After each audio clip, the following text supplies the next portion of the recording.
Labour has been in power for the past 6 months, but instead of gaining trust and admiration, they've been met with increasing frustration and backlash from the British public.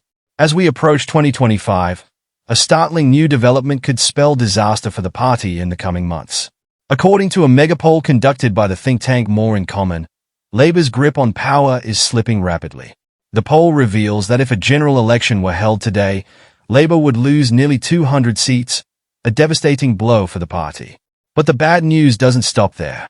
The report also highlights that 7 prominent cabinet ministers would lose their seats, including Deputy Prime Minister Angela Rayner, Home Secretary Yvette Cooper, Health Secretary Wes Streeting, Defence Secretary John Healey, Energy Secretary Bridget Phillipson, and Business Secretary Jonathan Reynolds. The numbers paint a grim picture. Labour would manage to secure only 228 seats, down from their current majority, while Reform UK is projected to win 72 seats, and the Conservatives would rebound with 222 seats. This seismic shift underscores Labour's declining popularity and the rising influence of Nigel Farage's Reform UK, which has gained significant traction in recent months. Labour's downfall isn't happening in a vacuum. The party's policies and decisions during their initial months in government have sparked outrage among voters. From controversial tax policies affecting rural communities to the mishandling of key issues like compensation for the WASPy women, Labour has alienated key voter bases that were instrumental in their previous success.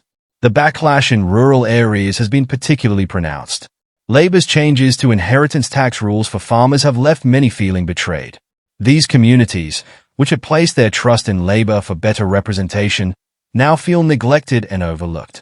Similarly, Labour's refusal to offer compensation to women born in the 1950s, who lost out on pension entitlements due to changes in the state pension age, has further eroded public confidence in their leadership.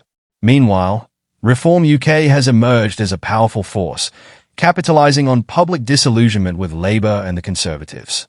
With their straightforward messaging and focus on addressing voter grievances, Reform UK has positioned itself as a viable alternative, gaining ground in former Labour strongholds. This shifting political landscape is a wake-up call not only for Labour but for the broader political establishment. The traditional two-party system is under unprecedented strain, and the British public is clearly hungry for change. The prospect of a hung parliament looms large, with no party projected to achieve a clear majority. This could usher in an era of coalition politics, further complicating the path to stable governance. Labour's current trajectory raises serious questions about their future. Can Keir Starmer and his team regain the trust of the public and reverse their fortunes? Or are we witnessing the beginning of the end for Labour's rule? One thing is clear. The political tides are shifting, and the coming months will be crucial in determining the future of British politics.